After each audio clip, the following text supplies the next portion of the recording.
Baik teman-teman, kita lanjutkan masuk ke segmen 3, yaitu apa yang penting untuk kita lakukan agar kehebatan kita meningkat, agar kehebatan kita keluar dalam menghadapi kesulitan ini dengan mencerdaskan hati kita ya.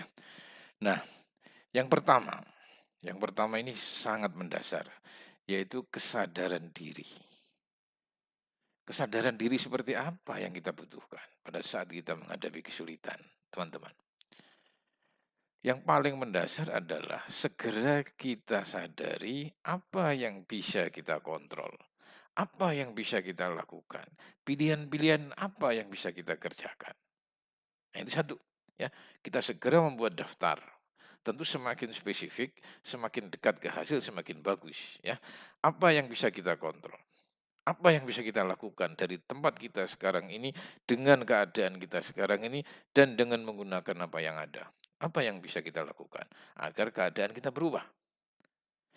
Yang kedua, apa yang hanya bisa kita mohonkan kepada Allah? Kita tidak bisa mengontrol sesuatu itu, kita hanya bisa memohonkan itu kepada Allah. Misalnya, mudah-mudahan proposal saya diterima. Nah, misalnya lagi, mudah-mudahan apa yang kita lakukan ini cepat hasilnya. Nah, cepat hasilnya kan tidak bisa kita kontrol, tetapi kita sebagai orang beriman wajib memohonkan ini kepada Allah. Wa ila rabbika farghub, mengajukan harapan kepada Allah. Nah, yang ketiga adalah apa yang hanya bisa kita pasrahkan atau kita terima. Nah, ini jadi orang beriman dibekali sebuah prinsip bahwa segala sesuatu yang terjadi ini harus diimani atas izin Allah. Ketika atas izin Allah, pasti di sana sudah ada rancangan. Tinggal kita mengimani dan kita mencari, lalu menerimanya. Nah, ini yang penting. Jadi begitu kita menyadari apa yang bisa kita kontrol, apa yang hanya bisa kita mohonkan, dan apa yang hanya bisa kita pasrahkan, maka secara otomatis hidup kita sudah berada di kontrol kita. Artinya apa? Keadaan ini telah membuat hubungan pikiran dan hati kita lebih terkoordinir, lebih teratur.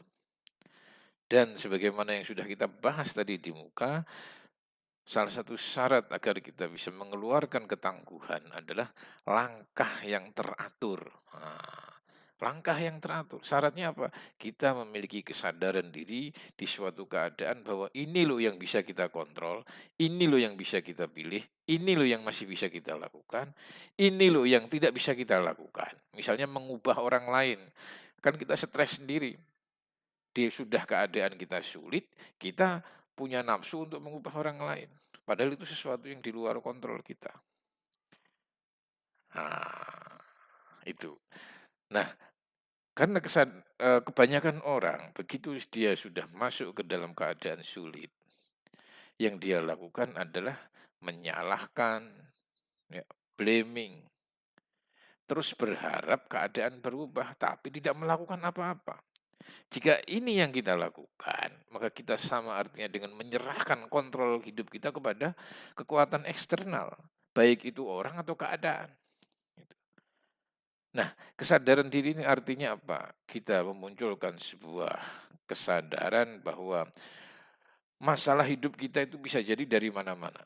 Dari ulah kita sendiri atau dari orang lain atau dari keadaan. Tetapi karena kita yang menginginkan perubahan, maka inisiatif perubahan itu harus datang dari kita. Nah, itulah ciri-ciri pemenang, victor. Nah, tapi kalau orang yang hanya menyalahkan tadi namanya victim. Dia menempatkan dirinya dalam kesadaran sebagai korban. Korban keadaan, korban perusahaan, korban orang lain, korban pasangannya, korban istrinya, korban suaminya, korban tetangganya, dan seterusnya. Nah, semua penudingan tadi itu tidak mengubah hidup kita sedikit apapun. Nah, karena itu orang yang hanya mengembangkan praktek penudingan dan menyalahkan pihak luar itu sama artinya dengan orang yang menzolimi diri sendiri. Nah, jadi tingkatan orang itu terhadap perubahan ada tiga. Satu adalah orang yang menjemput perubahan. Begitu dia masuk ke keadaan sulit, dia bagi, dia rumuskan di pikiran dan hatinya. Ini yang bisa kita kontrol, ini yang tidak. Namanya menjemput perubahan. Yang kedua adalah orang yang biasa-biasa. Saya mah hidup mengikuti air mengalir saja. Nah, ini orang yang biasa-biasa. Anda punya pilihan itu. Tapi untuk mendapatkan hasil yang lebih bagus, Anda harus nomor pertama tadi. Nah, yang ketiga, orang yang menzolimi diri sendiri. Sudah keadaannya sulit, dia mengembangkan cara berpikir, cara pandang, sikap, dan tindakan yang mempersulit dirinya sendiri. Nah, itu orang yang menzolimi sendiri. Nah, di sini ini sekedar bantuan untuk mencerna saja ya. Jadi misalnya saya kasih contoh nih lembar itu hal-hal yang bisa saya kontrol itu apa saja dalam keadaan spesifik. Hal-hal yang saya mohonkan kepada Allah ya. Tidak bisa kita kontrol, tapi kita sebagai orang yang beriman, kita mohonkan itu lewat doa kita dan hal-hal yang hanya kita pasrahkan kepada Allah seperti apa ya kita nggak tahu. Itu kenapa yang nomor tiga ini penting karena di dalam keimanan itu ada konsep hidup di mana tidak semua hal yang kita anggap jelek itu jelek buat kita bisa jadi itu baik. Atau sebaliknya, tidak semua hal yang kita nilai baik itu baik buat kita. Bisa jadi itu malah jelek. Karena itu disinilah radar hidayah itu dibutuhkan. Gitu. Agar kita tidak terjebak untuk mengad, apa, mencintai hal-hal yang menurut kita baik padahal itu jelek. Atau sebaliknya. Kira-kira gitu ya. Jadi ini Anda bisa kembangkan sendiri ke hal-hal yang terkait dengan hidup Anda. Ya. Satu itu. Yang kedua, oh ini saya ingin mengulas sedikit apa hubungannya tadi dengan kecerdasan hati dan kekuatan ya. Di depan tadi sudah saya singgung. Begitu kesadaran diri ini kita rebut, maka hubungan antara pikiran dan hati kita lebih lebih rapi, lebih terkoordinir ya, lebih mungkin untuk disinergikan, lebih mungkin untuk harmonis dan lebih mungkin hati kita untuk menerima cahaya gitu karena ada kesadaran diri dari kita. Nah, ketika hati kita sudah dalam kondisi itu, maka sangat mudah buat kita untuk mengeluarkan emosi positif atau mudah bagi kita untuk mengontrol emosi negatif dan mudah juga kita untuk membuat rencana-rencana. Selanjutnya yang kedua, yang kedua adalah apresiasi. Nah, ini penting. Bahkan di riset-riset yang tadi kita sudah bahas, yang ada gambarnya tadi ya, kayak hati yang bergejolak dan hati yang tenang tadi, apresiasi itu menjadi kata kunci supaya hati kita cerdas. Apa yang saya maksudkan dengan apresiasi? Apresiasi di sini adalah penghargaan. Apa? Rasa menghargai. Nah, kita melakukan pengembaraan batin untuk menghargai sesuatu. Nah, begitu kita telah menjalani apresiasi ini, maka hati dan pikiran kita langsung hubungannya harmonis. Kalau nggak percaya, praktekkan sekarang juga. Oke? Nah, bagaimana mempraktekkannya? Satu, temukan kebaikan, kenikmatan, keistimewaan, ya, atau berbagai keajaiban yang Anda miliki di dalam diri Anda, lalu simpulkan dengan alhamdulillah, apresiasi. Ini menuntut Anda untuk merenung, misalnya dari mulai yang paling umum nih, misalnya Anda sehat, ya kan? Misalnya lagi Anda dikasih kelebihan-kelebihan oleh Allah, punya pengalaman tertentu. Anda dikasih kelebihan-kelebihan Allah, punya bakat tertentu. Anda dikasih kelebihan Allah untuk berpikir kreatif, terus mendalam, terus mendalam, mendalam sampai ke hal-hal yang spesifik. Ya, baru kemudian Anda simpulkan dengan alhamdulillah. Saya kerap bertanya dalam beberapa kegiatan training saya, terutama di program pensiun. Pertanyaan yang sama akan saya tanyakan kepada Anda. Terhadap semua yang Anda miliki dan semua yang Anda capai hari ini, ya, dari mulai pasangan, harta, sekolah, keadaan-keadaan hidup Anda sekarang itu, pertanyaan saya adalah kekuatan manakah yang banyak berperan? Rencana-rencana Anda atau ada kekuatan yang kita sepakati sebagai Tuhan? Sampai hari ini saya belum dapat jawaban selain bahwa kehidupan kita itu lebih banyak dimainkan oleh kekuatan langit. Itu kan berarti kan keajaiban. Nah, Anda telusuri terus ke dalam itu. Baru Anda munculkan apresiasi-apresiasi bahwa hidup saya memang dipenuhi alhamdulillah. Oke, itu satu. Ya, setiap hari sehabis sholat, idealnya sehabis sholat, tapi minimum sekali lah. Normalnya 2 kali, bangun tidur atau sebelum tidur, ya. Ya, seminggu sekali juga boleh, ya, tapi jangan terlalu lama. Jadi kita punya cetakan di hati ini loh apresiasi saya. Oke, satu. Yang kedua, temukan kebaikan, keistimewaan, keajaiban, ya. Hal-hal yang bisa Anda apresiasi dari orang-orang penting Anda, di sekeliling Anda. Istri, suami, anak, cucu, mertua, kawan, sahabat, tim di kantor, pembantu rumah, driver, macam-macam, pokoknya orang-orang penting.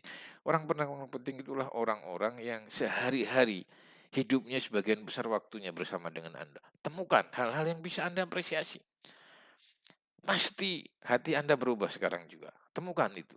Nah, yang ketiga, temukan hal-hal yang bisa Anda apresiasi dari keadaan Anda. Keadaan umum eksternal ya. Ya, mungkin tidak usah, boleh dimulai dari keadaan Indonesia sampai ke keadaan Anda secara spesifik itu. Kenapa Anda masih hidup? Nah, itu penting itu. Ya, kan bisa saja dunia ini bisa kacau dan membuat kita tidak bisa membayangkan hal-hal buruk. Nah, temukan hal-hal positif, kebaikan, keistimewaan, keajaiban, lalu Anda apresiasi dari dalam hati Anda. Setelah itu boleh selfie di Facebook, ditunjukkan di Facebook, boleh. Tetapi intinya adalah kita melakukan perjalanan ke dalam untuk memunculkan apresiasi. Nah, apresiasi ini sebetulnya adalah pelaksanaan dari syukur, tetapi syukur dalam tingkat tinggi. Kan orang Indonesia itu menerjemahkan syukur dengan ngomong alhamdulillah. Ini juga bagus. Nah, sudah baik begitu ya. Tetapi untuk menjangkau kualitas hati, kecerdasan hati, ngomong alhamdulillah saja masih belum. Harus ada perjalanan ke dalam. Harus ada perenungan-perenungan, harus ada pencernaan-pencernaan ke dalam. Sehingga kita bisa mengapresiasi. Nah, mungkin ada pertanyaan begini, Pak, kan nggak realistis juga hidup ini kita beri apresiasi semua. Kan hidup kita juga banyak masalah juga ya. Hidup di diri kita ada kekurangannya, ada yang menjengkelkannya. Begitu juga di orang lain. Ada hal-hal yang memang kita apresiasi, ada hal-hal yang memang kita benci. Bahkan kita mangkel sama orang itu. Nah, begitu juga dengan keadaan. Nah, begini jawabannya. Dengan memberi apresiasi berarti hati kita cerdas.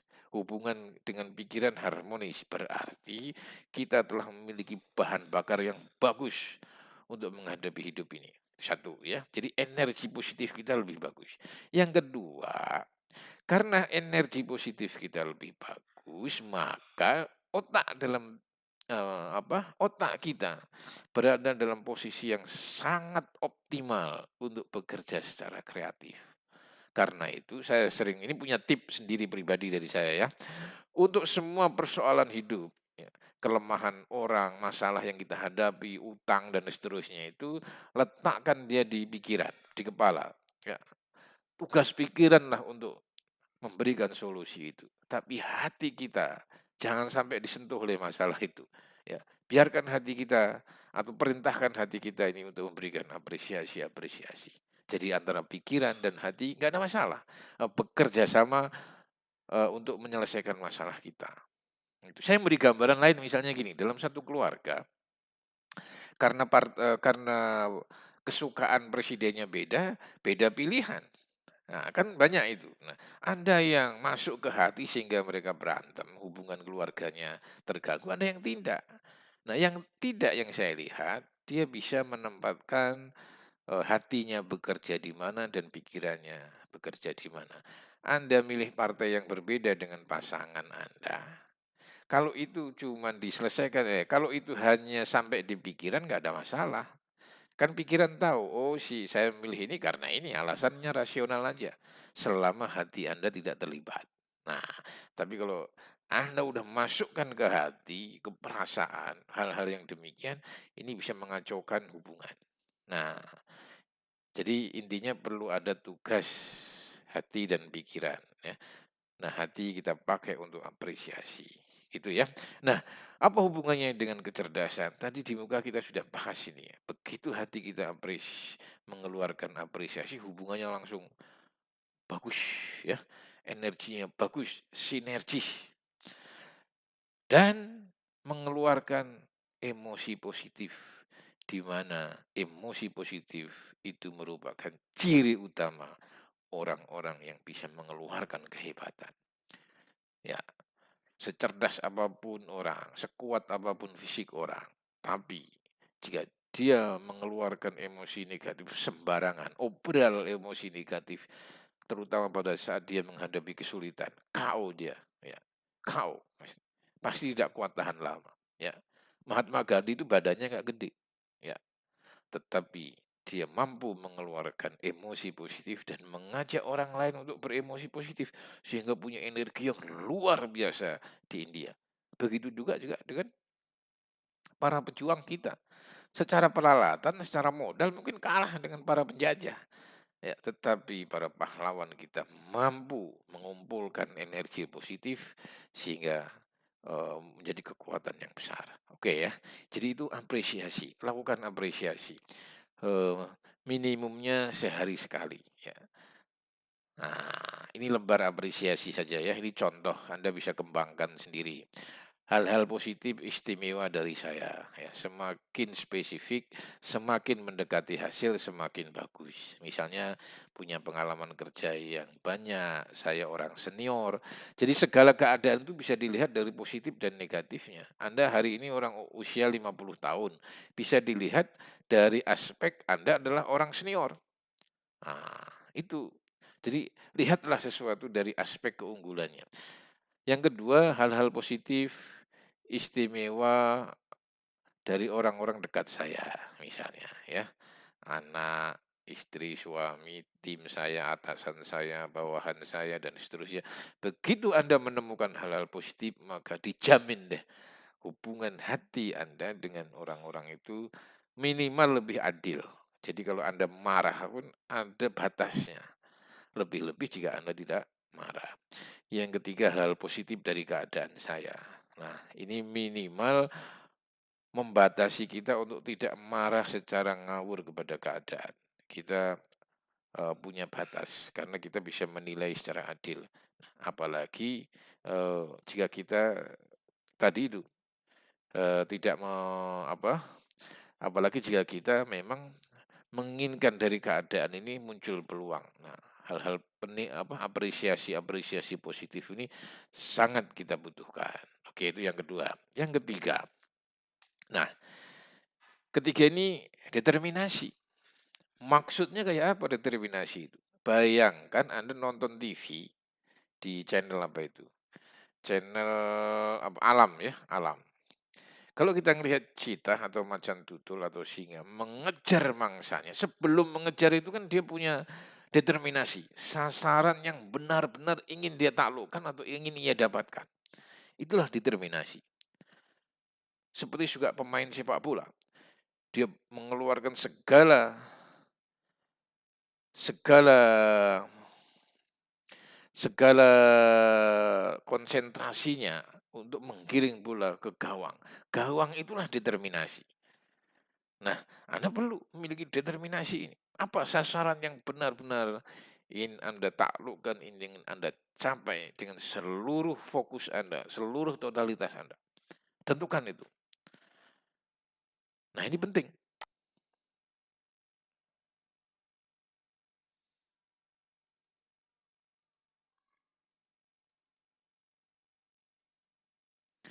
Itulah gambaran mengenai determinasi. Jadi kita perlu memiliki objek atau tujuan ya.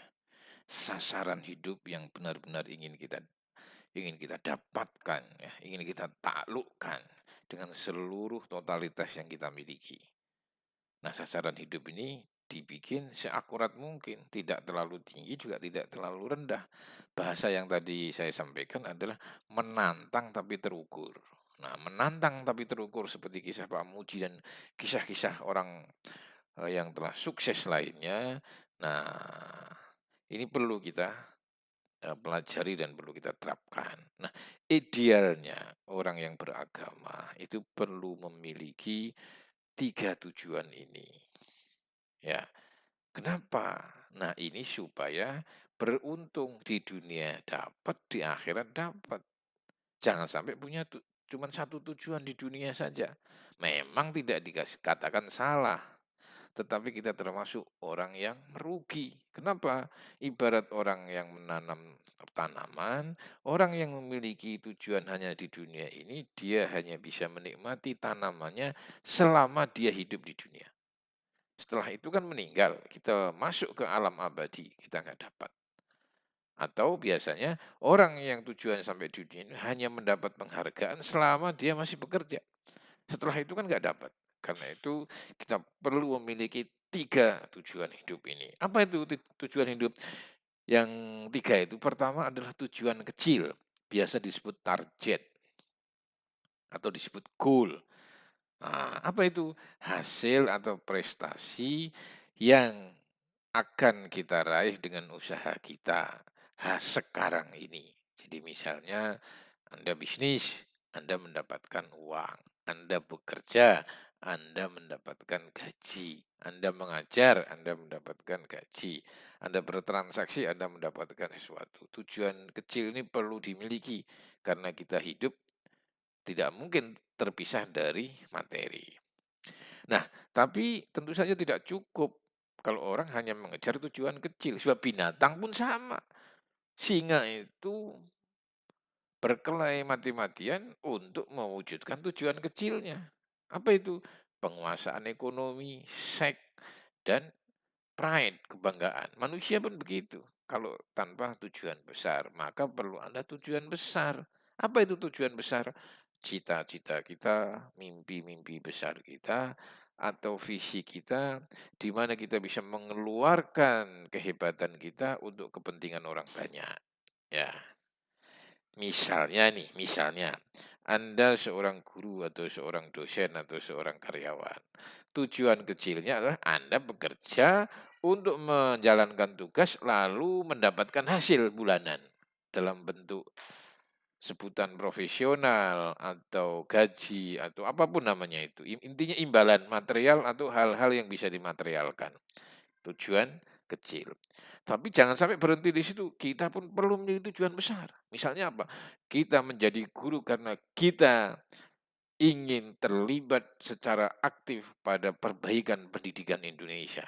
Nah, itu. Jadi hati kita besar, pikiran kita besar, punya cita-cita yang besar. Itu. Kita menjadi karyawan perusahaan BUMN karena kita ingin mengabdi kepada kepentingan-kepentingan yang kembangkan oleh BN itu, misalnya PLN, Telkom, dan seterusnya. Jadi kita punya layanan yang bermanfaat bagi orang banyak. Itu tujuan besarnya, visinya. Nah, ini udah keren. Jadi ini sudah memanusiakan manusia. Kalau yang bawah tadi kan kebinatangan kita. Yang kedua ini memanusiakan manusia. Tapi ini masih belum cukup. Kita harus punya tujuan puncak di akhirat. Bagaimana caranya? Kan kita masih hidup di dunia. Caranya adalah kita meniatkan, ya, kebaikan-kebaikan kita itu dengan menomorsatukan bahwa aku melakukan itu karena Allah. Aku melakukan itu karena perintahnya. Aku melakukan itu karena ridhonya. Atau yang sudah sering kita praktekkan namun jarang kita hayati adalah kita memulai perbuatan besar, perbuatan yang baik itu dengan bismillah. Bismillah itu sebetulnya sudah pusaka yang menuntun kesadaran kita bahwa kita harus melakukan kebaikan atas nama yang pertama itu atas nama Allah. Bukan atas nama ego kita, kepentingan kita, dan seterusnya. Tentu karena kita sudah membawa-bawa nama Tuhan, maka cara kita melakukan pun harus sesuai. Kemudian hasil dari apa yang kita lakukan pun diupayakan harus sesuai. Nah, sebetulnya di Indonesia ini sudah pas sistemnya. Setiap pejabat negara atau tokoh bangsa ini menduduki jabatan publik, maka yang disumpah pertama kali adalah harus bertakwa atau Pancasila. Artinya apa? Dimulai dari tujuan besar dulu. Baru nanti dimulai dari tujuan puncak dulu. Baru nanti ke tujuan besar, kemudian terakhir ke tujuan kecil. Nah, itu mestinya, ya. Jadi dalam kondisi apapun kita jangan sampai kehilangan 3 tujuan itu, ya. Nah, tujuan terkadang begini, tujuan puncak itu penting terkadang ini, kan tidak semua usaha kita di dunia ini sukses. Misalnya ini dicontohkan oleh para nabi, katakanlah Nabi Nuh. Nabi Nuh itu kalau diuji dengan manajemen modern, misalnya tujuan kecilnya sama tujuan besarnya, ya gagal. Apa? Dia nggak dapat umat yang taat, kan gagal. Gampangnya kan begitu. Walaupun dia nabi. Tetapi karena Al-Quran memuji, ya, menyampaikan pujian Allah kepada Nabi Nuh, dia termasuk orang hamba yang berprestasi, yang hebat. Kenapa? Walaupun dia gagal, tetapi dia telah on the track. Dia telah berjuang untuk mencapai tujuan kecil, dia telah berjuang untuk mencapai tujuan besar, tetapi yang paling inti adalah Nabi Nuh berjuang untuk tujuan puncak. Jadi di dunia ini tidak harus sukses apa yang kita lakukan, tetapi semua usaha kita itu diperhitungkan kalau ada tujuan besar, tujuan puncaknya. Disinilah pentingnya kita merumuskan tujuan puncak di dalam hati, ya. Nah, ketiga tujuan ini, yaitu tujuan kecil, tujuan besar, tujuan puncak ini, dalam prakteknya harus kita balik. Jadi dimulai dulu dari tujuan puncaknya apa. Nah, tadi itu, misalnya saya ingin jadi karyawan, maka yang perlu saya temukan adalah ini perintah Allah. Ini sesuai nggak dengan perintahnya? Nah, sesuai nggak untuk mencari ridhonya? Yang kedua, kita munculkan tujuan besar. Saya ingin membantu Indonesia dari sisi bidang yang saya geluti. Nah, yang ketiga, baru tujuan-tujuan kecil yang terkaitnya dengan honor, gaji, dan seterusnya ini. Kalau ini kita lakukan, maka Indonesia ini aman. Nah, maju dan aman. Nah, sebaliknya yang kita lihat di lapangan, sebagian besar kita meskipun pinter, ahli, gelarnya seambrek, begitu dikasih jabatan, mengutamakan tujuan kecil. Akhirnya apa? Menjadi jabatan publik malah merusak bangsa, merusak rakyat, menyengsarakan rakyat. Kenapa? Karena yang diutamakan adalah tujuan kecilnya masing-masing. Oke, sip. Jadi intinya itu. Nah, sekarang pertanyaannya bagaimana kita bisa membuat tujuan kecil? Dan ini sangat kita butuhkan ketika kita ingin berubah dari keadaan sulit. Nah, saya akan tunjukkan kepada Anda bagaimana cara membuat tujuan kecil dengan apa yang disebut apa yang diistilahkan dengan smarter. Smarter. Ini formula, resep, ya. Singkatan nih sebetulnya. Anda bisa terapkan ini ke hidup Anda, ya. Tujuan kecil, nanti dibubui tujuan besar dan dibubui lagi tujuan puncak. Singkatan dari apa Smarter ini? S-nya adalah spesifik. Anda harus punya determinasi atau sasaran yang spesifik. Misalnya saya ingin menulis buku selama belum menemukan pekerjaan ini, selama habis di PHK ini. Nah, dari pengalaman saya, waktu saya bekerja sekian tahun, nah, misalnya begitu. Atau saya ingin menggunakan dana pensiun saya ini untuk bla bla bla, tapi yang jelas, yang spesifik, ya. Bisnis, membangun sekolah, membangun bimbingan belajar dan seterusnya. Yang kedua, syaratnya lagi adalah ada padanan fisik yang bisa diukur. Anda ingin menerbitkan buku berapa? Misalnya 1 dulu. Nah, boleh. Anda ingin mendapatkan penghasilan berapa? Misalnya 1 juta. Nah, ini bisnis tambahan saya harus bisa mendapatkan penghasilan 1 juta misalnya. Jadi terukur. Nah, artinya apa? Tidak bisa orang punya sasaran begini, yang penting saya ingin berubah lebih baik. Nah, ini sudah nggak jelas, tapi dan nggak bisa diukur. Jadi buatlah sasaran yang jelas dan bisa diukur. Selanjutnya yang ketiga adalah attainable, bisa dicapai secara akal sehat ya. Menantang tapi terukur. Atau bisa dicapai dengan tekad yang kuat. Nah, kalau tekad kita kan bisa mengukur itu. Kalau tekad saya kuat, maka saya bisa mencapainya. Atau dasarnya pengalaman. Kalau bulan kemarin atau kalau tahun-tahun sebelumnya kita bisa mencapai ini, maka tahun ini pun kita bisa mencapai. Jadi terukur dan bisa dicapai.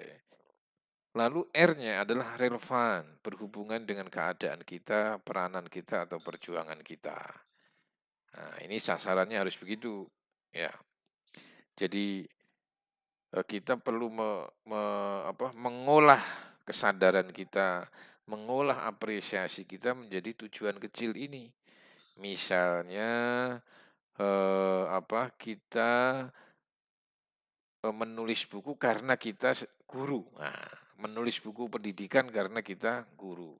Misalnya kita menulis buku tentang kehidupan di kantor karena kita kemarin itu pensiunan kantor. Jadi ada hubungannya dengan keadaan kita. Yang ketiga time, harus ada perencanaan waktu sekarang atau selama 2 bulan ke depan, sekarang atau 3 bulan ke depan. Jadi tidak bisa orang nanti kapan-kapan lah, itu sama dengan rencana setengah kosong. Jadi harus ada waktu, deadline ya. Misalnya saya ingin mempelajari skill baru cara membuat makanan ringan dari sayur-sayuran Indonesia. Oh, jelaskan berapa waktunya, sayurannya apa, kemana, kemudian nanti akan diolah seperti apa. Nah, itu yang jelas. Nah, E-nya adalah enjoyment. Bisakah sasaran-sasaran itu kita nikmati? Ya, kita kerjakan dengan sepenuh hati karena nyambung dengan jiwa kita. Nah, misalnya begitu. Nah, yang R-nya adalah review. Bisa kita evaluasi. Evaluasi ini bisa evaluasi langsung atau evaluasi yang tidak langsung. Evaluasi yang tidak langsung itu misalnya kita melihat pameran. Kita berkompetisi dari apa yang kita hasilkan. Nah, itu evaluasi yang tidak langsung. Nah, inilah pentingnya kita merumuskan tujuan. Supaya apa? Supaya hidup kita itu thriving, berkembang. Mana bisa kekuatan kita keluar kalau kita nggak punya tujuan. Tujuan inilah yang membuat kita keluar, mengeluarkan kekuatan. Ibaratnya ada analogi itu gini, burung yang di dalam sangkar itu begitu dia dibuka sangkarnya dibuka, dia langsung terbang ke angkasa, bahagia. Kenapa? Karena dia tahu tujuannya. Sebaliknya, orang yang sudah dikasih bekal ilmu, duit, pendampingan, dan macam-macam, masih juga bingung ketika ditanya apa tujuannya. Kenapa? Karena dia nggak punya rumusan ini, smarter ini. Nah, mudah-mudahan Anda setelah mengikuti proses ini jelas melihat tujuan Anda. Oke ya? Sip. Selanjutnya, tentu tujuan saja itu tidak cukup karena rumusan tujuan itu tidak punya nyawa ya, tidak bisa mewujudkan dirinya sendiri. Rencana tujuan itu kan nggak bisa mewujudkan dirinya sendiri. Harus kita wujudkan. Nah, ini ada tip kecil dari saya. Mudah-mudahan ini bisa memperkaya Anda. Saat eksekusi tiba, jadi begitu kita melihat sudah saatnya kita menjalankan tujuan kita, maka ini ada 5 hal yang penting untuk kita lakukan. Pertama adalah keluarkan energi sepenuh hati. Bayangkan misalnya ada orang yang misalnya ngulek sambel lah ya. Dia sehat, peralatannya lengkap, tapi cara nguleknya itu seperti orang mengelus-ngelus. Kan tidak lembut sambelnya juga. Nah, sama juga dengan kita. Walaupun peluangnya oke, momennya oke, teknologinya oke, peralatannya oke, tapi kalau kita menjalankannya sepenuh hati, nah ini hasilnya juga kurang maksimal ya. Bahkan ada ungkapan begini, peluang itu datangnya ke kita seperti tamu agung. Walaupun dia sudah mengetuk pintu kita, tapi kalau kita menyambutnya setengah hati, peluang itu akan pindah ke orang lain. Ya, nah, ini hati-hati, harus disambut dengan sepenuh hati. Misalnya apa? Anda mendapatkan apa? Peluang baru, eh, ditawari temannya, harus ditambut sepenuh hati. Itu, meskipun tetap menjaga seninya atau iramanya, kira-kira begitu ya. Yang kedua, kreativitas yang tinggi. Munculkan kreativitas saat kita eh, me- apa, mengeksekusi tujuan atau tujuan jangka pendek tadi. Nah, supaya kreativitas kita muncul harus banyak baca, banyak informasi, bisa dari buku atau teman. Jadi kreativitas itu muncul setelah kita banyak informasi, banyak pengetahuan, banyak pengalaman. Nggak bisa kreativitas muncul kalau orangnya itu nggak pernah belanja pengetahuan. Ya, lihat orang lain, baca buku, baca koran, lihat, pelajari di YouTube dan seterusnya. Yang ketiga, nah ini istilah saya ambil dari kiai yang sekarang yang sudah lama nih ya bersahabat dengan saya. Beliau punya rumus senter 100 meter. Nah, ini bisa Anda terapkan nih. Maksudnya apa? Beliau dulu memang ingin sekali punya pesantren, tetapi keadaan finansialnya, tanahnya, muridnya juga nggak jelas semua. Tapi tekad itu muncul dari hati, semakin lama semakin jelas dari hatinya. Cuman belum jadi kenyataan. Nah, beliau menemukan rumus ini. Bagaimana cara kerjanya? Dia mulai dengan mengumpulkan anak-anak pemulung di rumah, di sekitar rumahnya. Diajari itu jadi santrinya. Setelah lama-lama anak pemulung, dia cari tahu bagaimana cara mendirikan pantai asuhan. Lama-lama mengelola panti asuhan, dia diajari oleh Allah, oh begini loh kalau ingin mendirikan pesantren itu. Tanahnya di sini, cara nyari gurunya begini. Nah, saat dia ngajari anak pemulung, dia nggak berpikir gimana jadi pesantren. Meskipun itu konsepnya besar. Gitu. Jadi dia hanya melakukan sesuatu sesuai dengan jangkauan senternya, jangkauan kapasitasnya. Nah, misalnya Anda punya cita-cita ingin apa? Diriin pabrik, hari ini sulit. Jangankan pabrik, duit 100.000 aja nggak pegang gitu. Tetapi ada hal-hal yang bisa Anda lakukan hari ini dan itu kalau diteruskan bisa menjurus ke pabrik. Nah, caranya gitu. Lakukan dulu dari apa yang bisa Anda lakukan atau temukan hal-hal yang bisa Anda kontrol. Itu namanya 100 meter. Nanti setelah Anda punya tim, menghayal lagi gimana caranya dan seterusnya dan seterusnya. Kalau Anda baca kisahnya siapa itu? Penemu parfum Kenzo itu kan pengembara dari Jepang. Orang susah dulunya. Dan dia mendirikan memulai pabrik parfumnya atau desainnya itu dari garasi di rumahnya. Begitu juga dengan Steve Jobs. Mungkin saat mulai tidak kebayang itu harus punya perusahaan segede itu. Nah, itulah ya. Jadi mulailah dari apa yang bisa optimal Anda lakukan dari keadaan yang sekarang. Yang kedua adalah berproses. Ini penting, harus mengikuti prosesnya. Jangan pengen gede langsung gitu atau banyak menghayal tapi kurang melakukan. Kenapa proses itu penting? Selain ini keharusan alamiah, berproses ini juga akan memperkuat jiwa kita. Jadi otot-otot jiwa kita itu nggak gampang runtuh. Karena apa? Dia dimatangkan oleh proses, ya. Jadi kalau Anda melihat politisi itu dihina, diapa-apain tuh kok keluarganya nggak apa, nggak terluka hatinya, itu karena proses alam, ya. Keyakinan, sabar, syukur, itu pengetahuannya bisa Anda pelajari lewat buku, tapi syukurnya sendiri, sabarnya sendiri, yakinnya sendiri, hanya bisa Anda dapatkan dengan proses. Kalau Anda nggak melakukan sesuatu, syukur isi dari syukur, sabar, yakin, berani, dan seterusnya itu tidak akan Anda dapatkan. Karena itu berproses itu sangat penting untuk menghantarkan kita kepada level kematangan yang lebih tinggi. Nah, yang terakhir adalah evaluasi. Nah, sama kayak tadi ya, evaluasi. Nah, ini kira-kira kita break sebentar. Setelah kita lihat video ini nanti kita akan lanjutkan. teman-teman, ini ada video bagus ya, dan saya yakin ada banyak video serupa, tetapi coba Anda lihat bagaimana orang dalam video ini merebut kesadaran dirinya, bagaimana dia mengapresiasi, memberikan apresiasi kepada hidupnya, lalu bagaimana dia merumuskan determinasi. Silahkan ya, silahkan dilihat, tapi kemudian Anda lakukan proses pencernaan. Oke.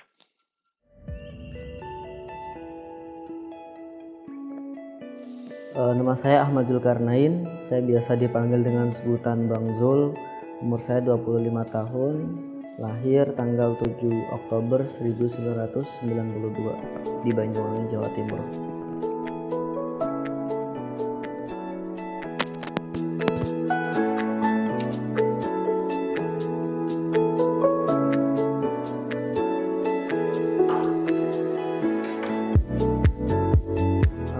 Awalnya beberapa tahun lalu, saya hanya seorang penjaga warnet yang memanfaatkan fasilitas DSLR yang ada di warung internet tersebut.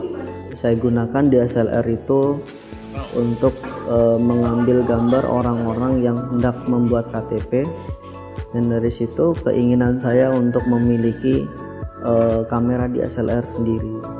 Sampai pada akhirnya saya kerja di salah satu kantor advokat di Banyuwangi. Gaji saya selama 2 tahun saya gunakan untuk angsuran kredit kamera. Suatu saat juga saya akan membuat pameran fotografi, dan isinya itu teman-teman disabilitas. Hasil fotonya itu membahas tentang isu disabilitas. TK sampai kelas 3 SD itu saya masih belum menyadari kalau saya disabilitas. Baru untuk kelas 4, setelah banyak teman-teman yang mengejek, ya kita maklumilah namanya anak kecil kan. Setelah banyak orang-orang yang memandang kita mungkin sebelah mata dan lain sebagainya, dari situ saya pertanyakan ada apa dengan diri saya. Saya mencoba mensyukuri apa yang Tuhan berikan untuk saya bisa move on. Saya harus mensyukuri itu semua. Yang kedua, saya harus sabar dengan segala apa yang diuji oleh Allah Subhanahu wa taala. Dan yang ketiga, untuk menjadi seseorang yang dapat merubah dirinya, kita juga harus merubah perilaku kita, merubah tingkah pola kita yang mungkin ya jelek lah gitu. Bahwa sebenarnya kita bukanlah orang-orang yang cacat, karena pada dasarnya orang-orang yang cacat adalah orang-orang yang berperilaku buruk, bukan orang-orang yang seperti kita.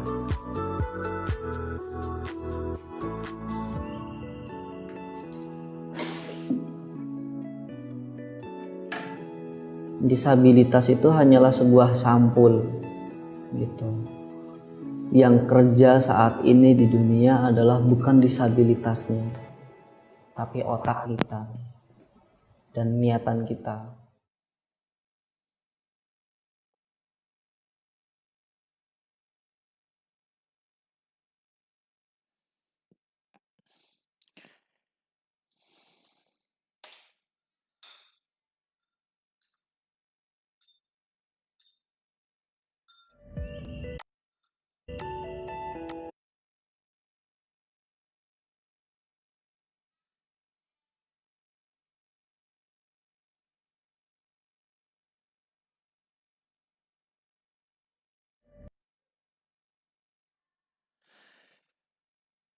Ya, teman-teman, dari apa yang kita dengarkan melalui video tadi, clear sekali, jelas sekali bahwa kita bisa membangun kesimpulan ya dari apa yang kita dengarkan tadi.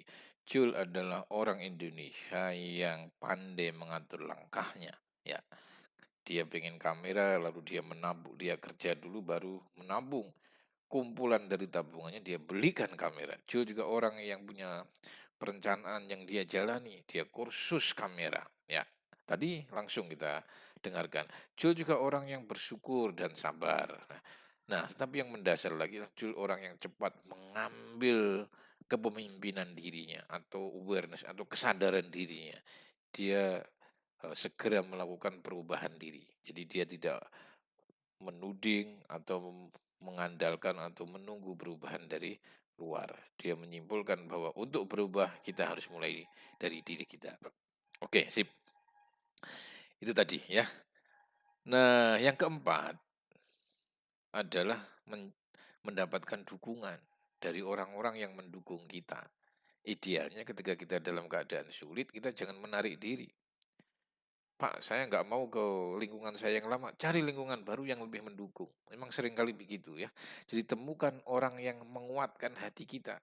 Temukan orang yang bisa menguatkan langkah kita, pikiran kita.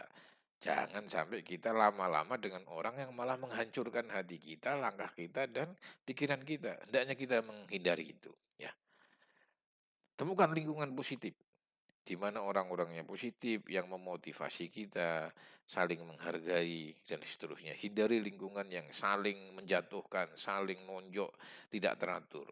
Ya. Terus aktif juga di kegiatan-kegiatan sosial yang bermakna atau ibadah sosial. Ini sangat bagus sekali di ajaran agama Islam. Semua aktivitas atau ibadah sosial itu punya dampak kepada cepat lambatnya pertolongan Allah kepada kita. Ya. Jadi Allah akan menurunkan bantuannya kepada orang-orang yang ringan tangannya untuk membantu orang lain dalam berbagai hal, baik dengan materi atau non materi. Maka temukan lingkungan atau kegiatan sosial yang bermanfaat, entah itu untuk menciptakan kebaikan baru, misalnya apa, menanam pohon, membangun jembatan, dan seterusnya dan seterusnya. Ini temukan kegiatan-kegiatan sosial yang berdampak kepada orang banyak, ya. Atau bekerja sama dengan orang. Bekerja sama ini punya dua. Satu sisi kalau kita salah milih, orang bisa mencelakakan kita, tapi kalau tidak, dia bisa menolong kita. Nah, meski demikian ada satu poin yang perlu kita ingat, teman-teman ya. Kita semua menemukan orang sesuai dengan keadaan kita, sesuai dengan hati dan pikiran kita, sesuai dengan kelakuan kita. Kalau kita ingin menemukan orang yang membantu kita, maka kita harus membantu orang juga. Kita ingin menemukan orang baik, maka kita harus memperbaiki diri dulu. Nah, jangan sampai kita terus menuntut orang lain harus baik sama kita, sementara kita tidak melakukan apa-apa untuk kebaikan kita. Jadi, orang lain itu kita temukan sesuai momen yang pas, keadaan yang pas, dan tentu saja kerja takdir tadi ya. Nah, ini sebagai tip, ada 9 orang yang perlu kita temukan ketika kita dalam kondisi sulit, supaya kita bisa menjemput kemudahan dengan mudah ya. Yang pertama adalah orang yang menginginkan kesuksesan kita. Jauhi orang yang omongannya justru melemahkan semangat Anda untuk mencapai kesuksesan. Ya. Orang yang menyempurnakan kelemahan, artinya dia bisa bekerja sama dengan kita. Dia punya kelebihan yang bisa menutupi kekurangan kita. Orang yang bisa mengevaluasi kekurangan kita, bukan menghina kita. Jadi mengevaluasi itu artinya bermacam-macam ya, menunjukkan kita kurangnya di sini, bagusnya di sini, kelebihannya di sini ya. Orang yang bisa membimbing Anda, nah, entah itu orang yang Anda kenal atau guru Anda atau siapapun, temukan orang yang bisa membimbing. Orang yang bisa mengikuti gagasan Anda, pengikut Anda, ya bisa siapa saja. Orang yang bisa Anda ajak untuk bersahabat, saling menerima, ya, saling mengisi hidup ini dengan apa? Berbagi pengalaman, tidak ada penghakiman di sana. Orang yang bisa membicarakan keunggulan Anda. Jadi di depan orang lain, orang itu membicarakan, ini loh kelebihan saya, eh, apa yang dia miliki dan seterusnya.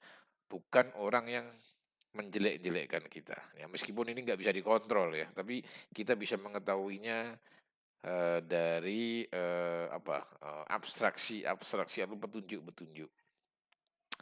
8 orang yang mengakui perbedaan dan tidak memasalahkannya. Nah, kita bisa bersahabat dengan orang yang berbeda dan saling menyenangkan. Orang yang mengetahui Anda tentang apa yang Anda ketahui. Orang yang mengetahui di mana keunggulan Anda. Misalnya Anda adalah orang yang ahli percetakan. Nah, orang itu mengenal Anda mengenai keahlian Anda di percetakan. Nah, suatu saat ketika orang itu membutuhkan Anda, orang itu tahu, oh si A itu ahli percetakan dan seterusnya. Itulah 9 orang yang 9 macam orang yang perlu Anda temukan supaya Anda bisa apa, menjemput kemudahan di balik kesulitan, lebih cepat atau lebih ringan karena ada bantuan orang tadi ya. Cuman tadi rumusnya, untuk menemukan orang lain yang kita inginkan, maka kita harus menjadi orang seperti yang kita inginkan itu. Nah, selanjutnya adalah mengenai jaminan, garansi. Ini masalah spiritual. Jadi kita harus meyakini adanya jaminan Allah. Kalau hati kita nggak sampai ke sana, iman kita bermasalah. Artinya perlu kita perbaiki, perlu kita masukkan bengkel nih iman kita. Jadi di dunia ini ada jaminan. Jaminannya spiritual, tapi jaminan Allah itu nggak sepasti matematika. Maksudnya ya ilmu pasti. Maksudnya apa? Kalau dalam ilmu pasti kan 4 tambah 4 sama dengan 8 harus 8 dan itu sekarang. Tapi kalau jaminan Allah nggak begitu. Pasti, tetapi datangnya ke kita melalui jalan yang tidak bisa kita pastikan, waktunya tidak bisa kita pastikan, dan ada misteri-misteri lain. Supaya kita tetap mengharap terus ya. Jaminan-jaminan itu antara lain bisa kita unduh. Satu, berdoa dengan merendahkan hati.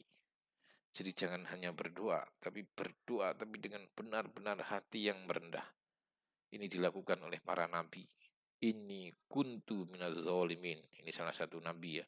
Karena dia apa menemui jalan buntu, dia berdoa dengan merendahkan hatinya di hadapan Allah. Aku ini orang zolim ya Allah, menzolimi diriku sendiri selama ini. Dan yakin diterima. Berdoalah engkau yakin diterima. Nah, biasanya setan menggoda, tapi itu kita kalahkan dengan keyakinan.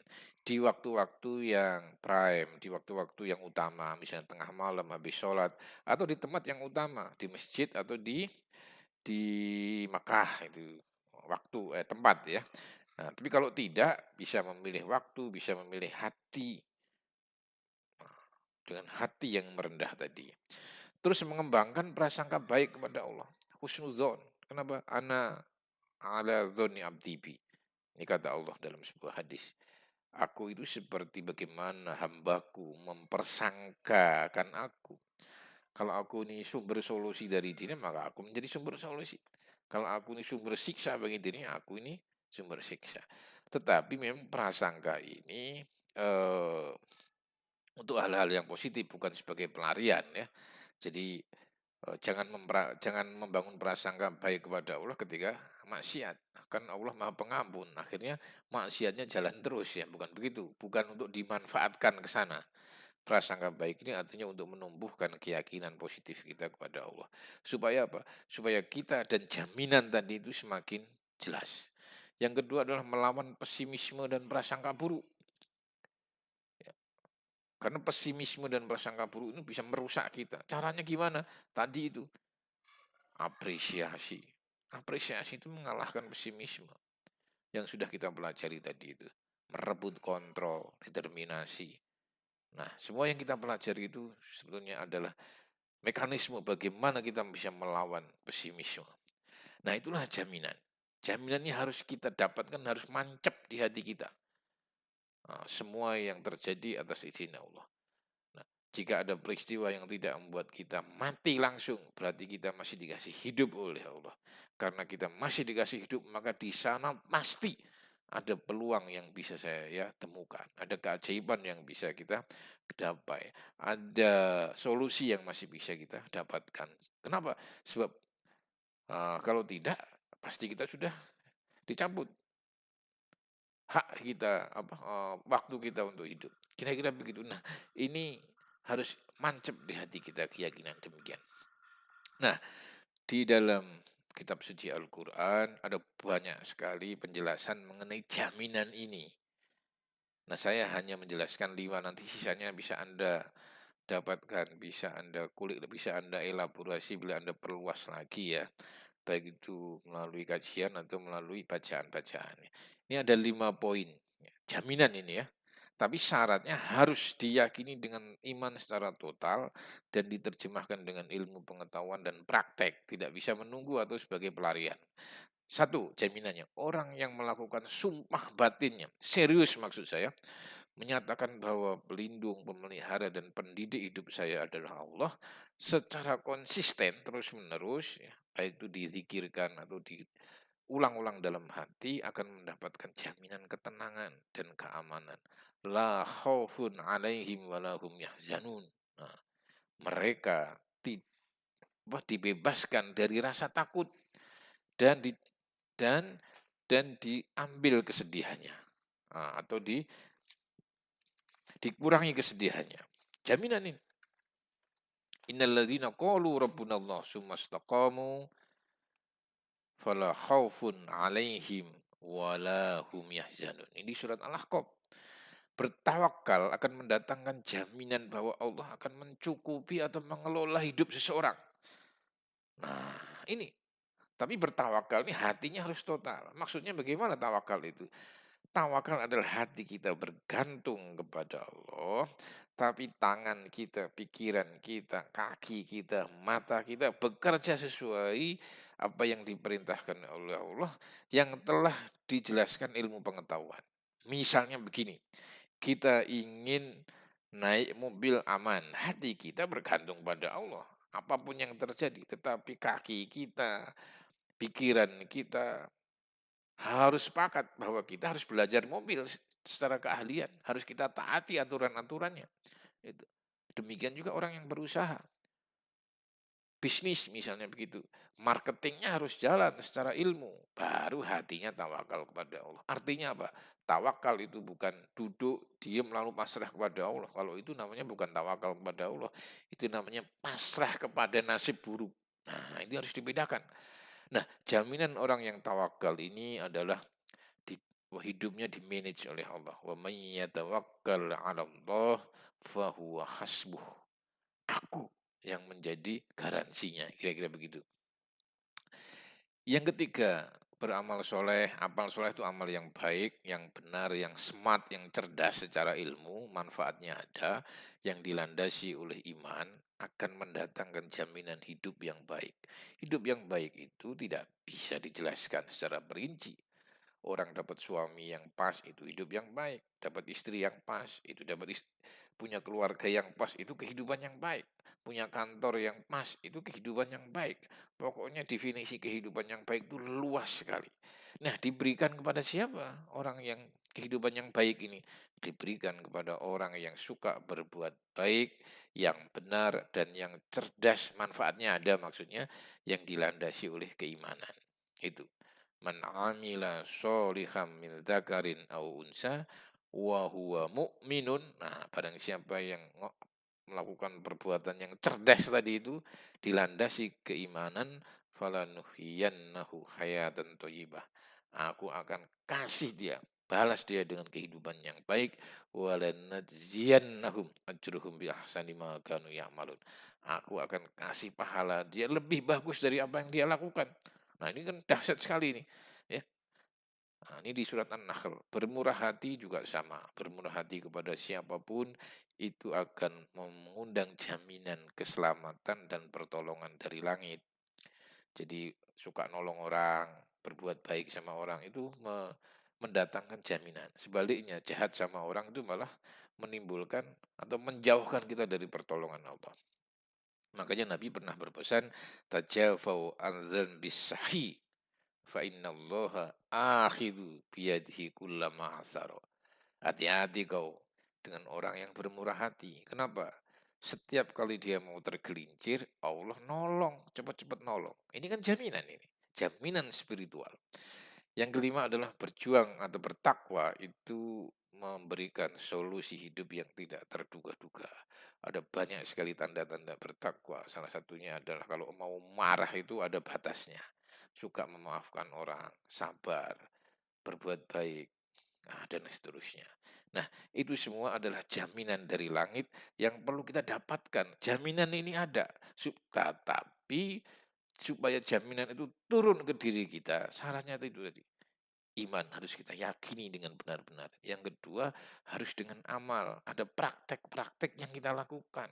Tidak hanya menunggu atau sebagai pelarian atau untuk membungkus kemalasan kita. Kalau itu namanya bukan agama, itu namanya perdukunan. Dan dipraktekkan dengan ilmu. Nah, itu teman-teman ya. Jadi inilah eh, digital coach kita mengenai bagaimana kita bisa mengeluarkan kekuatan dari dalam diri kita di tengah kesulitan. Jadi kehebatan itu kita gunakan untuk menjemput kemudahan yang telah disediakan Allah di balik kesulitan kita. Caranya adalah dengan memperkuat personal resilient, ya, eh, kehebatan pribadi yang tadi sudah kita praktekkan. Nah, sekarang sebagai bantuan untuk mencerna, Anda buatlah narasi. Narasi mengenai hidup Anda atau orang lain yang dekat Anda, di mana mereka ini telah terpukul, terpuruk, terhemas, atau tidak tahu apa yang harus dilakukan. Ya, baik itu karena PHK, karena keadaan, karena bisnis rugi, dan seterusnya, dan seterusnya. Lalu Anda mulai praktekkan langkah-langkah tadi itu. 5 langkah tadi itu, kesadaran diri, kemudian apresiasi, kemudian determinasi, kemudian ada dukungan, lalu ada jaminan. Kira-kira seperti apa? Nah, jika itu dijalani, eh, cepat atau lambat akan menghadirkan perbedaan. Demikian teman-teman saya dimanapun berada, silahkan terus mengikuti eh, program-program ini dengan tema yang berbeda. Dari saya, Akhirul Kalam. Assalamualaikum warahmatullahi wabarakatuh.